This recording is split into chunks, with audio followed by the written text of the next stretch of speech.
छिंदवाड़ा केंद्रीय मंत्री और नरसिंहपुर से भाजपा के विधायक पद के प्रत्याशी प्रहलाद पटेल आज छिंदवाड़ा पहुंचे। आज सुबह उन्होंने भाजपा कार्यालय में पत्रकार वार्ता को संबोधित किया। पत्रकार वार्ता को संबोधित करते हुए पूर्व मुख्यमंत्री कमलनाथ पर आक्रामक अंदाज में कहा कि मैं उन्हें चुनौती देता हूं कि वह एक दिन 24 घंटे के लिए आम आदमी की जिंदगी जी कर दिखाएं। वह तो हेलीकॉप्टर से नीचे नहीं उतरते, मैं तो पैदल भी चलता हूं, बुलेट पर भी चलता हूं और हेलीकॉप्टर पर भी चलता हूं। भाजपा आम आदमी की पार्टी है। उन्होंने कमलनाथ पर आक्रामक अंदाज में कहा कि वह नकली हिंदू हैं और साथ ही उन्होंने कहा कि छिंदवाड़ा में कांग्रेस पार्टी परिवारवाद की पार्टी है। उनके बेटे और स्वयं कमलनाथ ने छिंदवाड़ा पर आक्रमण कर लिया है। पर विजय हासिल करेंगे, इस संकल्प के साथ आज से मैं चुनाव अभियान शुरू कर रहा हूं। अगर कोई प्रश्न हो तो आप जरूर पूछिए। उनके बेटे अभी टिकट फाइनल कर रहे हैं, उनकी सूची आई नहीं है, छिंदवाड़ा में लगातार घोषणा कर रहे हैं, क्या कहेंगे? ये डायनेस्टी है और ये परिवारवाद है।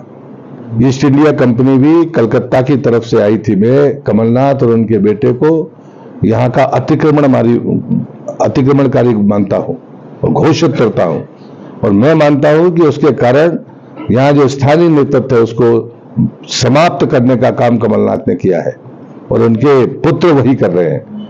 और हम परिवारवाद के विरोधी हैं, तुष्टीकरण के विरोधी हैं।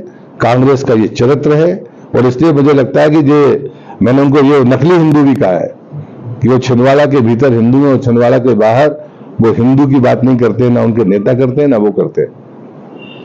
प्रहलाद सिंह पटेल अचानक कमलनाथ के ऊपर आक्रामक कैसे हो गए? कब नहीं हुई, जरा वो दिन बताइए।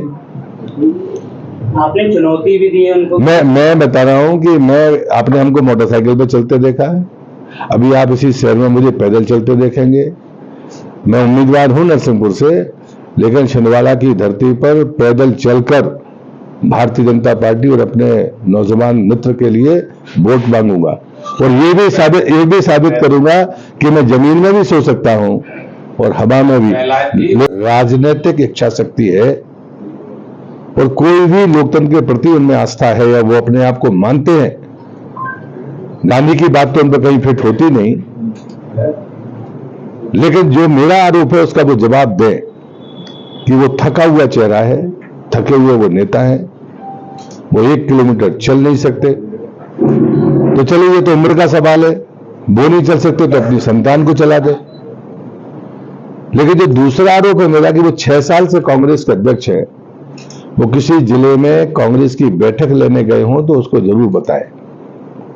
वो 1.5 साल इस प्रदेश के मुख्यमंत्री रहे, सचिवालय से बाहर वो किसी जिले में गए हों तो उस जिले का नाम बताएं।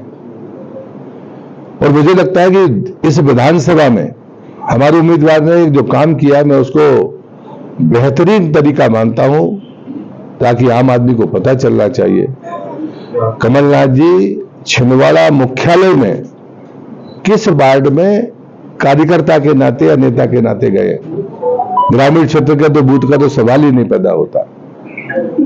और इसलिए मुझे लगता है कि ये जो थका हुआ नेतृत्व है, राजनीति में चुनावी रणनीति से या जोड़ तोड़ से चुनाव जीत जाना ये महत्वपूर्ण बात नहीं होती है।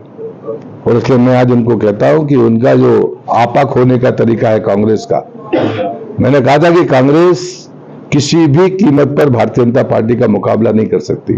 ये वही कमलनाथ हैं जिनने कहा था कि हम 6 महीने पहले अपने उम्मीदवार घोषित किए थे, करेंगे, लेकिन 32 दिन पहले बामुश्किल कर पाए।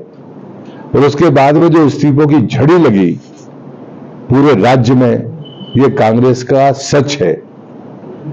फिर उसके बाद में बात यही नहीं रुकी, 2 शीर्ष थके हुए नेताओं में जो संवाद हुआ है वो पूरे राज्य ने देखा है।